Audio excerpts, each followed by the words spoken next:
You traded your last Deere for that? Todd Mercer called across the co-op yard, loud enough for every farmer near the grain scale to hear. Roy Bennett had just climbed down from a faded red Case IH Magnum 280. The tractor was 10 years old, carried nearly 4,000 hours, and wore a patch across the left side of the driver's seat. Years of sun had bleached the hood until parts of it looked closer to pink than red. It did not look impressive parked beside the polished green tractors lined up near the fuel pumps. Todd folded his arms. "You'll be back before the note is paid off." Several men turned toward them. One laughed. Another studied the Magnum and asked how many hours it had. 3,800 when I bought it, Roy answered. Todd shook his head. "That transmission opens up, and you'll spend every dollar you thought you saved." A farmer standing near the scale house glanced from the Case IH to Roy. "Your old Deere had about half that, didn't it?" Roy nodded once. Todd smiled as though the question had settled the matter. "You don't trade a known tractor for somebody else's problems unless you're mad enough to stop thinking." Roy removed the scale ticket from the printer, folded it, and slipped it into his shirt pocket. Todd was waiting for an argument. He received only 5 words. "We'll see when harvest comes." Roy climbed back into the cab and pulled away. The salesman watched the red tractor disappear beyond the grain bins. He believed Roy had made an emotional decision. He expected the first expensive repair to send him back to Green Valley Equipment. More than that, he believed the Bennett family's 40 years of loyalty belonged to the dealership, regardless of how that loyalty had been treated. 3 harvests later, Todd Mercer was no longer laughing beside the grain scale. He was sitting at Roy Bennett's kitchen table next to Green Valley's regional director. Between them rested 3 black service notebooks, a stack of paid invoices, and a blue metal cash box with worn paint around its corners. Todd had seen that box before. Years earlier, Samuel Bennett had carried it into Green Valley whenever he bought equipment, questioned a repair charge, or compared a new agreement with an old one. Todd had always considered it an old farmer's habit, the kind of thing left over from a time when men trusted paper more than computer files. He had never imagined Roy had kept what was inside. The lid remained closed. Todd kept glancing at it. Roy did not open it. Not yet. Green Valley had come believing its former customer had changed brands because of price, horsepower, reliability, or resale value.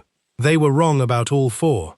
Roy had not sold his last full-size John Deere because the tractor failed. Farm equipment failed every day. The Case IH had failed too, more than once.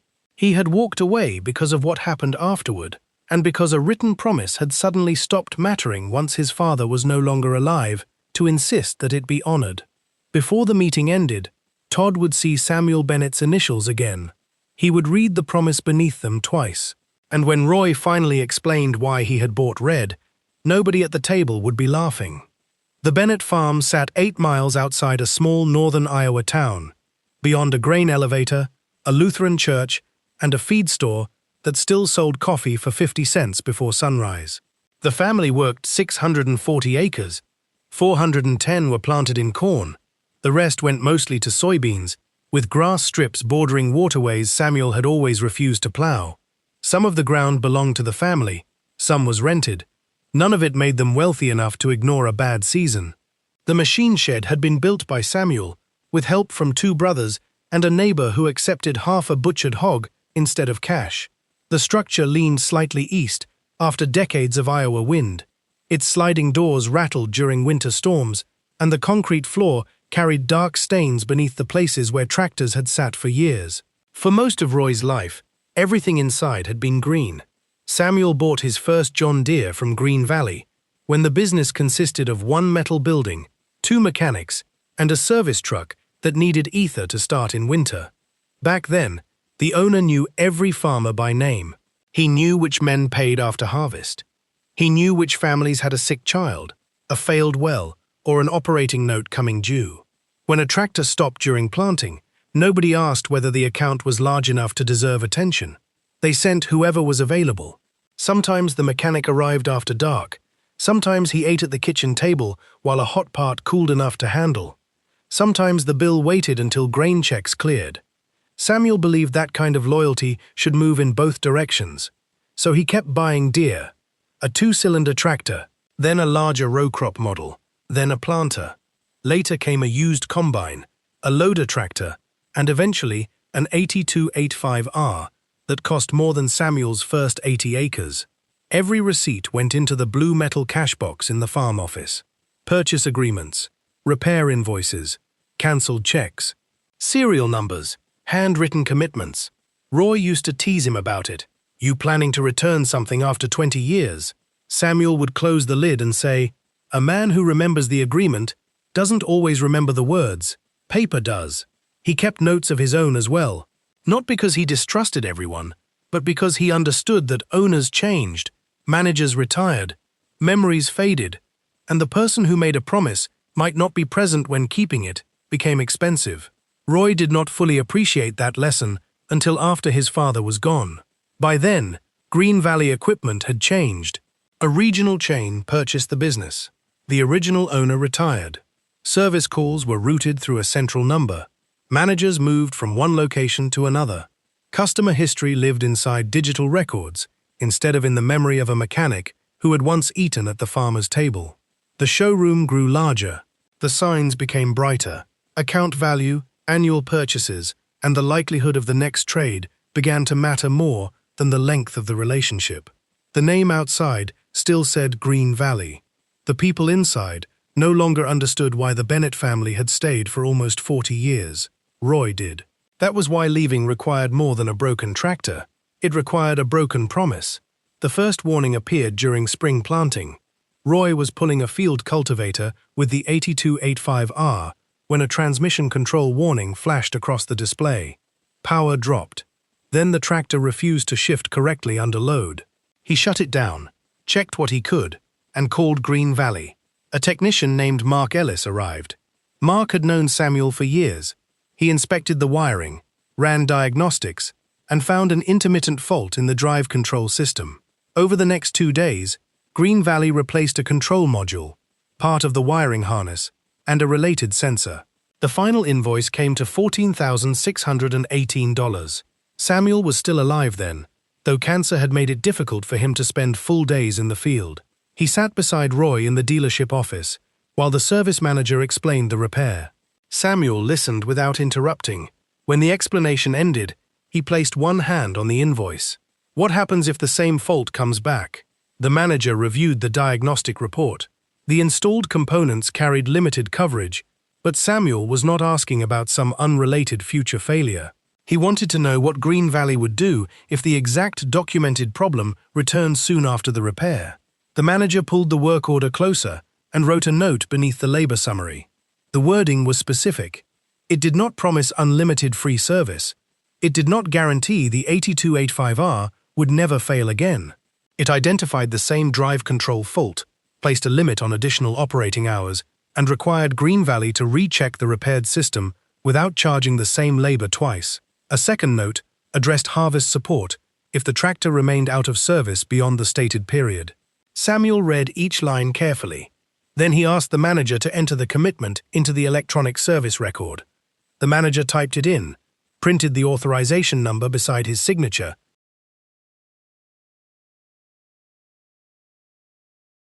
and stamped the page with the dealership's service approval mark.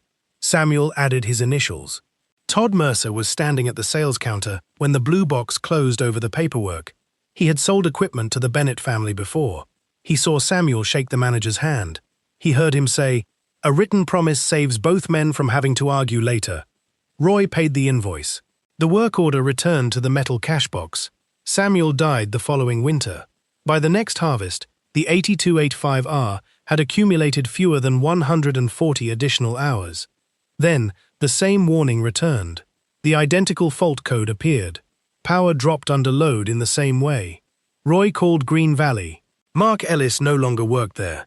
The old service manager had retired. A new manager named Kyle Danner reviewed the digital file. Roy brought in the original work order. Todd stood near the doorway when it was placed on Kyle's desk. Kyle read the handwritten note. He examined the electronic authorization number. Then he pushed the page back across the counter. That was under previous management. Roy remained standing. The dealership name didn't change. "Our current policy requires updated approval." It was approved. Not by me. My father paid $14,000 because that agreement was written into the service record. Kyle tapped the page. Your father paid for the repair that was completed. This does not obligate the current company to provide unlimited future service. Roy pointed to the new diagnostic printout. It isn't unlimited. Same fault. Same circuit. Less than 500 hours. Kyle leaned back. We can schedule another diagnosis. How soon? Possibly next week. Corn was ready. Rain was forecast. A week could cost more than the repair. Roy asked about the loaner identified in the agreement. Kyle said all available tractors were committed to priority accounts. The meaning was clear. Green Valley served several farms with thousands of acres. The Bennett place had 640. Roy turned toward Todd. You were here when my father signed this. Todd glanced at the work order. For a moment, he said nothing. Then he replied, I remember the repair. You remember the agreement. The salesman looked toward Kyle. Kyle handles service. Roy waited. Todd added, Service isn't my department. Roy folded the paper slowly. He did not raise his voice. He did not threaten to leave. He simply looked at Todd long enough for the answer to settle between them. That evening, Roy mailed copies of both diagnostic reports, the paid invoice and the signed work order, to Green Valley's regional office.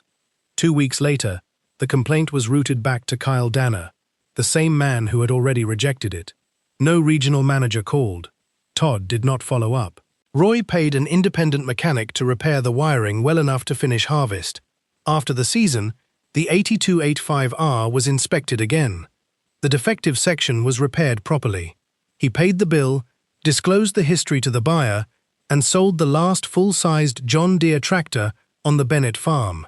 He did not post angry messages. He did not accuse anyone at the coffee shop. He did not hide the Deere's history or pass the problem to another farmer. He simply stopped doing business with people who had decided his father's signed agreement mattered less than their new policy. Todd told himself Roy would cool down. He believed the family's attachment to John Deere would eventually outweigh one unpleasant service dispute. What he failed to understand was that the decision had never been about one invoice. Roy was leaving because Todd had stood in the room, remembered the promise, and decided it belonged to someone else's department. The replacement was not purchased because it was red. It was purchased because Roy knew exactly what he was getting. The Case IH Magnum 280 had belonged to a farmer 2 counties west who was retiring. Its paint was faded.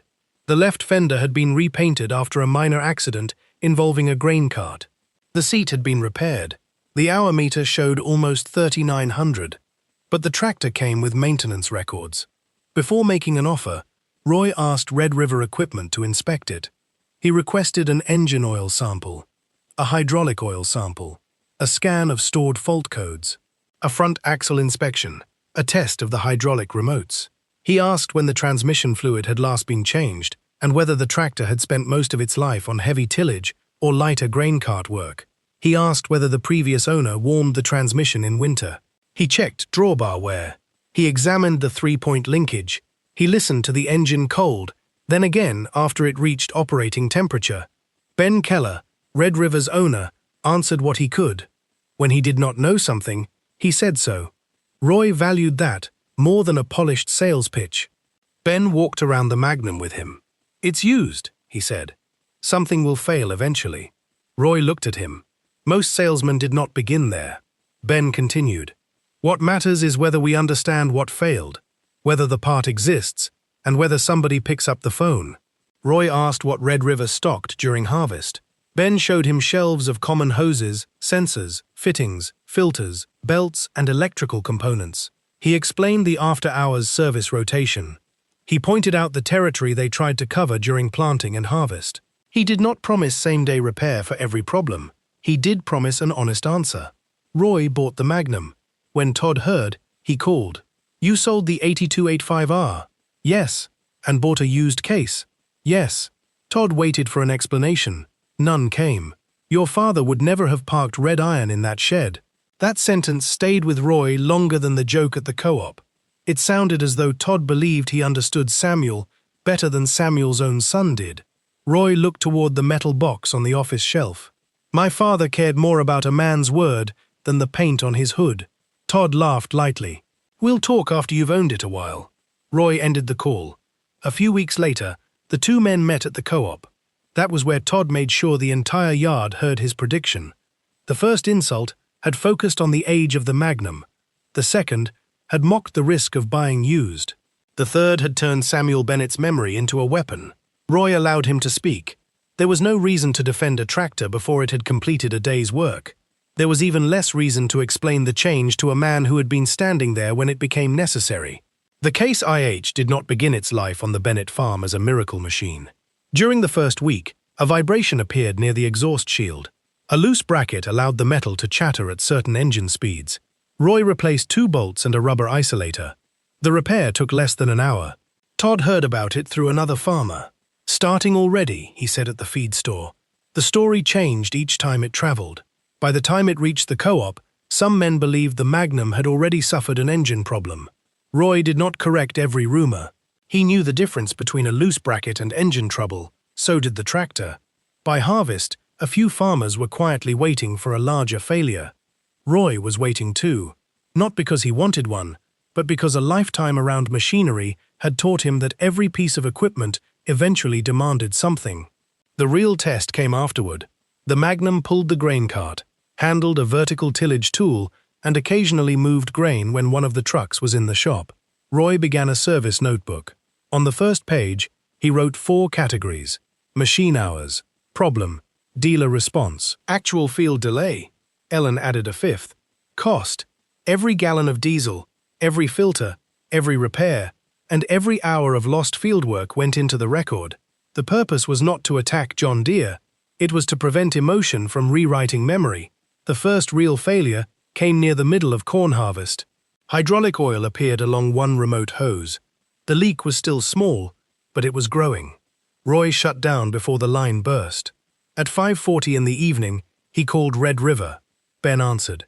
He asked for the hose number, fitting size, tractor location, and estimated fluid loss. A technician named Maria Santos was finishing a repair 12 miles away. She arrived after dark. The damaged hose was replaced.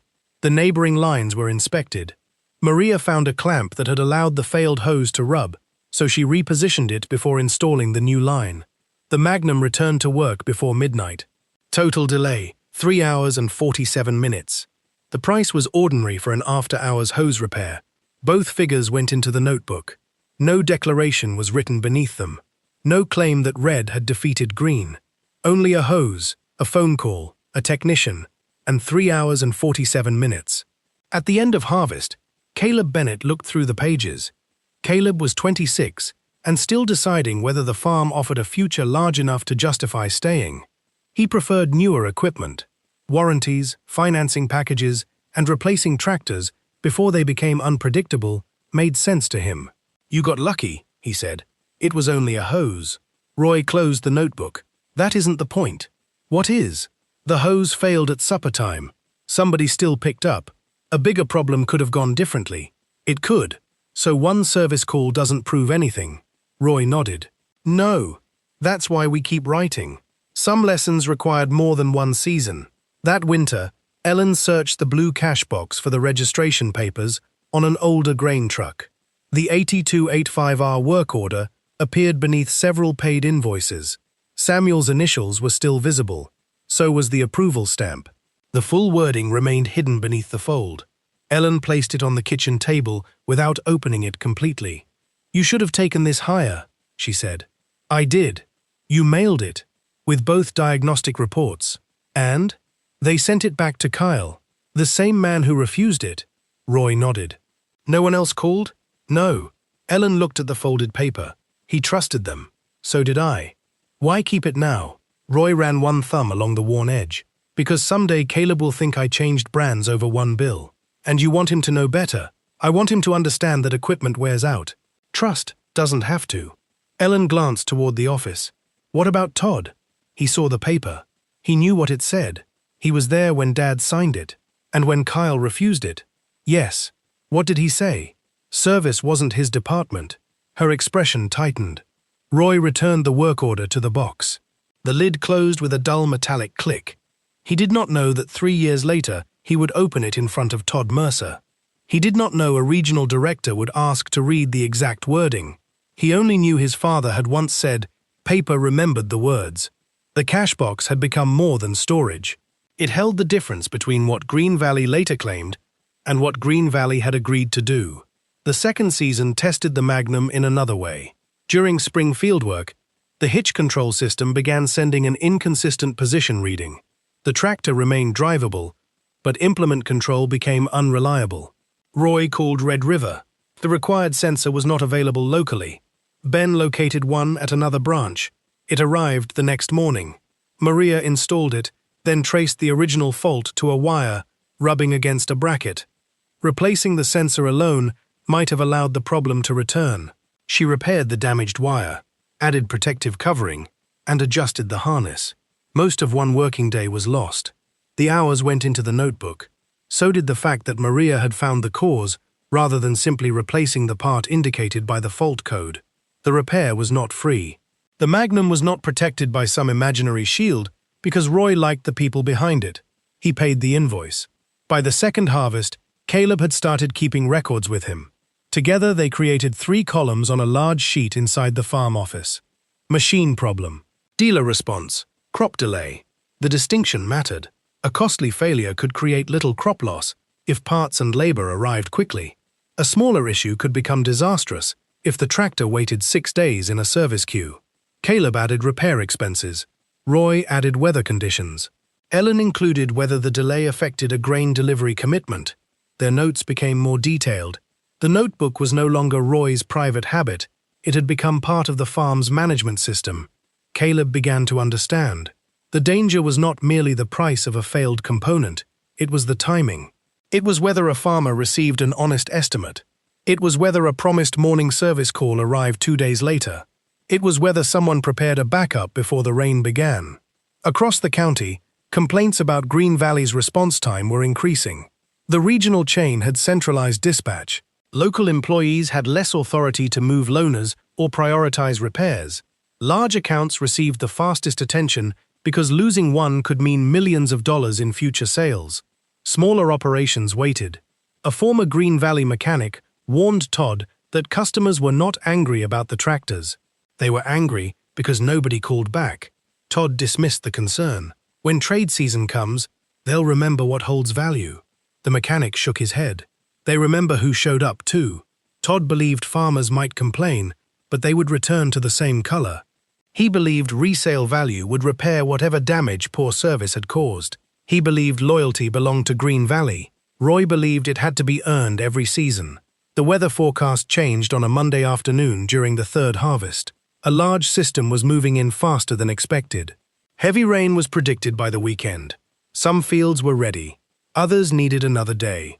Across the county, farmers calculated how much corn could be removed before the soil softened and grain moisture rose. The Bennetts appeared to have 4 good working days, possibly 5. There was no room for a major failure. That evening, Roy and Caleb inspected the Magnum. Coolant, engine oil, hydraulic level, tire pressure, drawbar bolts, remote couplers, lights, belts, spare hoses, filters, fittings, and tools went into the service truck. Caleb opened the blue cash box while searching for an old parts receipt. A small sheet of paper slipped from between 2 maintenance logs. Samuel's handwriting filled the page. Check the fan belt before planting. Never mix unlabeled hydraulic oil. Write the hours on every filter. At the bottom was one final sentence. Don't judge the machine by the day it breaks. Judge the people by what they do next. Caleb read it twice. Grandpa wrote this? Yes. About the Deere. About everything. For the first time, Caleb understood that his father's decision had never been about proving one color better than another. Roy had not searched for equipment that would never stop. No experienced farmer searched for that. He had looked for people who would not disappear when it did. Samuel's note was folded and placed in Roy's shirt pocket. Caleb glanced toward the closed box. Is the old work order still in there? Yes. You think Green Valley would honor it now? Roy lowered the lid. That isn't the question anymore. What is? Whether they understand why it mattered. Then they returned to the shed. The Magnum failed on the second day of the harvest window. Roy was pulling the grain cart when hydraulic temperature began climbing higher than normal. He slowed down. The warning remained. At the edge of the field, he stopped and shut down the engine. A thin line of oil was visible near the cooler circuit. One fitting had cracked. The leak remained small. Another load might have been possible after adding fluid. Roy refused to gamble. Continuing could empty the system, damage the pump, and turn a fitting replacement into a repair costing tens of thousands of dollars. He called Red River. Ben picked up. The correct fitting was not on the nearest service truck. One was available at a branch more than an hour away. A driver was sent immediately. Ben also arranged for a loaner tractor to be delivered in case the damaged line could not be repaired quickly. Roy asked for an estimate.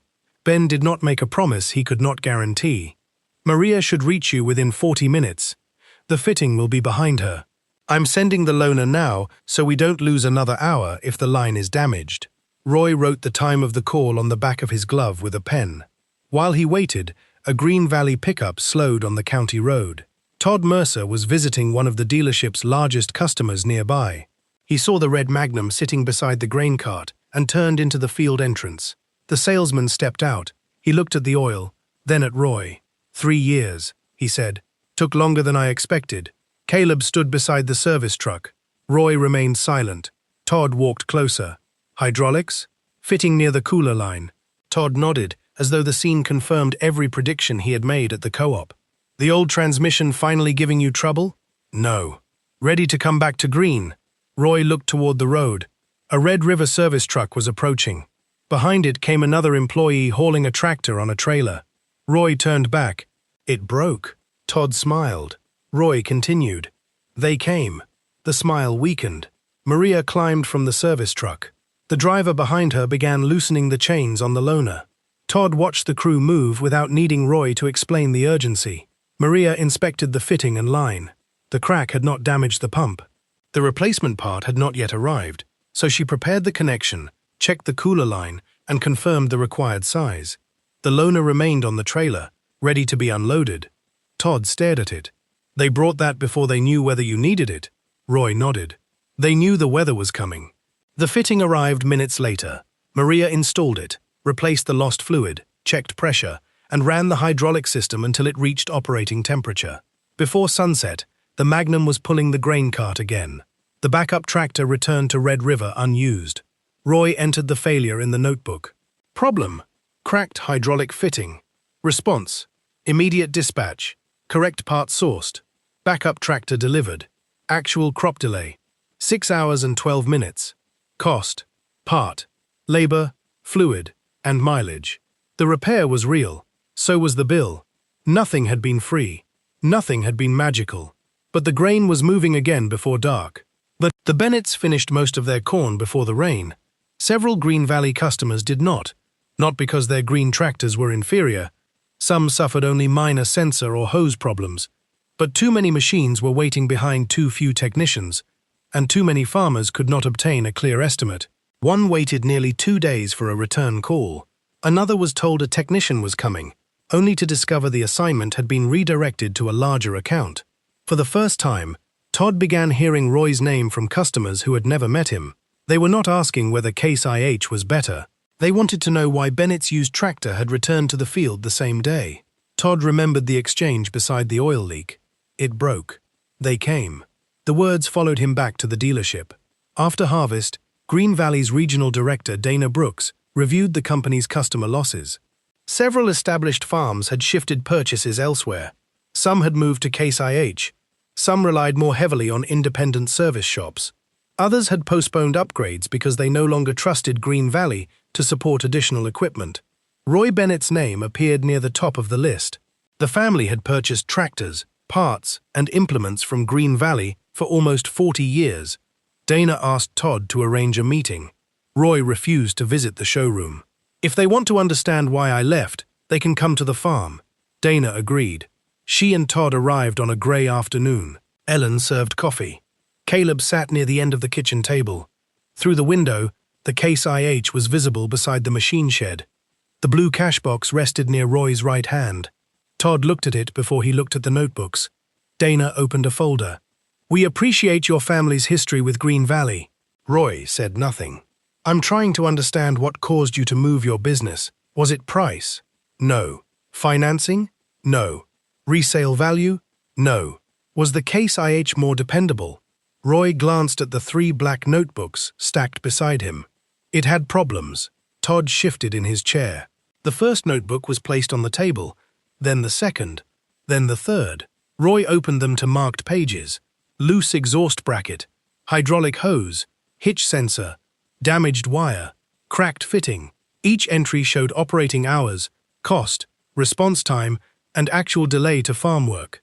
Dana studied the records. "I didn't buy a tractor that never fails," Roy said. Todd looked toward the window. "I bought from people who tell me the truth when it does." Dana turned another page. "This equipment required several repairs." "Yes? And you paid for them?" "Every invoice. So your issue was not being charged for legitimate work?" "No." "Then what specifically happened with Green Valley?" Roy placed one hand on the blue box. For several seconds, the lid remained closed. Todd knew what was inside before Dana did. Roy opened it. The old 8285R work order was removed and placed in the center of the table. Todd recognized it immediately.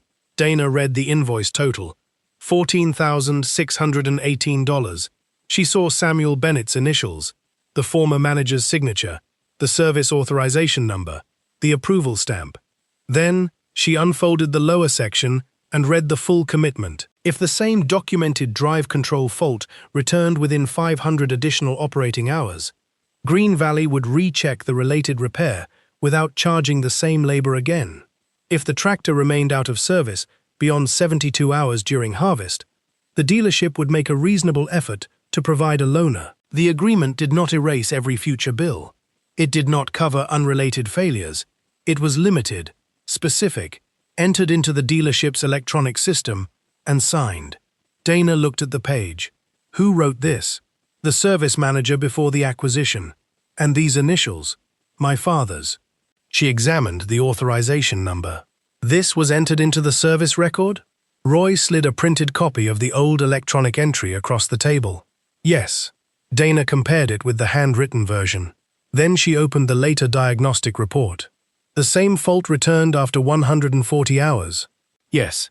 Same code, same circuit, same repaired section of the harness. She read the independent mechanic's report. Was the labor charged again? The second paid invoice was placed beside the first. Dana turned toward Todd. Kyle determined the previous commitment did not meet current policy, he said. Was it reviewed by regional management? Todd hesitated. No. Roy added, I mailed the entire file to the regional office. Dana looked at the complaint record. It was routed back to Kyle. Yes. No one contacted you directly? No. She returned to the service agreement. Was a loaner offered? Todd answered. There were none available. Roy corrected him. There were none available for a farm my size. Dana examined the dispatch logs she had brought. She found 2 loaners assigned that week. One had gone to a larger account after a comparatively minor electrical issue. She closed the file. The kitchen remained quiet except for the refrigerator motor. So you did not leave because the Deere itself failed? Roy shook his head. Tractors fail. Did you leave because the Case IH was more reliable? No piece of iron is loyal. Dana waited. People decide whether they are. Roy placed Samuel's maintenance note beside the work order. Don't judge the machine by the day it breaks. Judge the people by what they do next. Todd read it. Roy looked directly at him. You were standing there. Todd's eyes remained on the table. You saw the agreement. Yes. You remembered my father signing it. Yes. You heard Kyle say it didn't matter. Todd swallowed. Yes. And what did you tell me? He did not answer. Roy did. You said service wasn't your department. Dana turned toward the salesman. Todd rubbed one hand across his jaw. I should have taken it higher. But you didn't. No. You were worried about the next sale. Todd finally raised his eyes. I thought the matter would be resolved. Roy shook his head. You thought we would stay anyway. There was no reply. Roy placed one finger on the stack of purchase records the family had built over almost 4 decades. Sales became your department. Every time you asked my father to buy another tractor, the room fell still again. Roy closed the first notebook. You came here to ask whether the Case IH performed better. Dana nodded slightly. It needed repairs. He pointed to the records. I paid every legitimate charge. Then he touched Samuel's signed work order. The difference was what happened after the call. Todd looked once more at the initials. Roy waited until the salesman met his eyes. "I didn't change tractors, Todd." He paused. "You changed the dealership." No one spoke. Todd looked again at the promise Green Valley had accepted when it collected the payment and rejected when honoring it became inconvenient. 3 years earlier, he had laughed across the co-op yard. Now he read the same line twice. He was not laughing. Green Valley did not collapse. Roy did not receive a free tractor. The Case IH did not become flawless. Nothing magical happened. What followed was smaller and more believable. Dana confirmed that the original service commitment had been mishandled. The company reimbursed the duplicated labor charges associated with the documented fault. It did not refund unrelated parts. It did not pretend the original repair had been invalid. It corrected the portion the signed agreement specifically covered. A formal apology was sent to the Bennett family.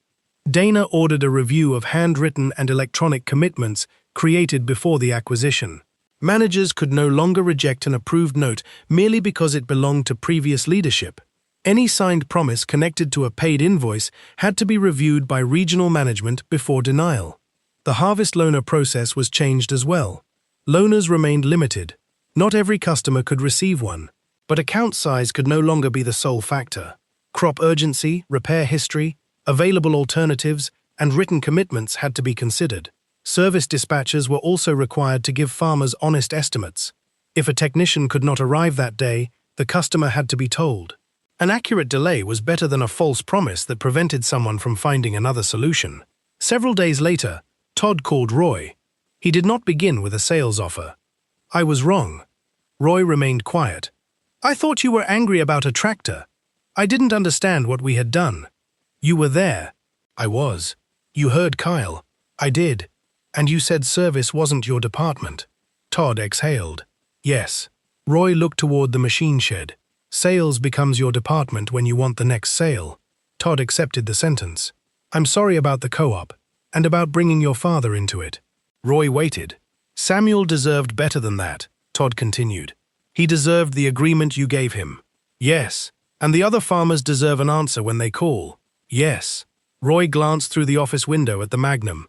"An apology matters." Todd said nothing. "So does what follows it." Roy did not immediately return to Green Valley. He continued using Red River because the Case IH fit the farm, and because Ben's crew had earned his trust. He did not become a man who hated green tractors.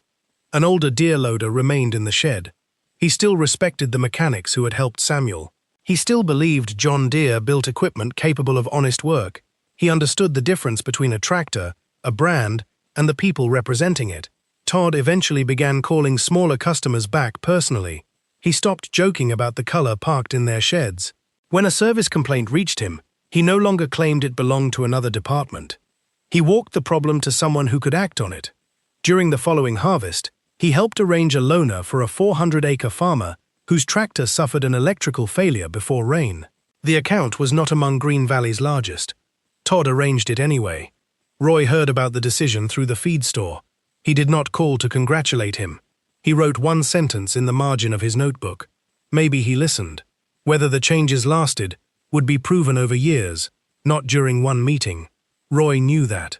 So did Todd. The following spring, Caleb bought a new black service notebook. He wrote the tractor hours on the first page. Then he copied Samuel's sentence beneath them. "Don't judge the machine by the day it breaks. Judge the people by what they do next." Roy watched him. "You planning to record every little repair?" Caleb nodded. "Machine problem." Dealer response. "Crop delay." Roy smiled slightly. Caleb added repair cost, then weather risk, then one more category. Promise kept. The Case IH remained on the Bennett farm. Its paint continued to fade. The seat patch grew wider. It needed hoses, sensors, filters, and eventually more expensive work. It never became a perfect tractor, but perfection had never been the point.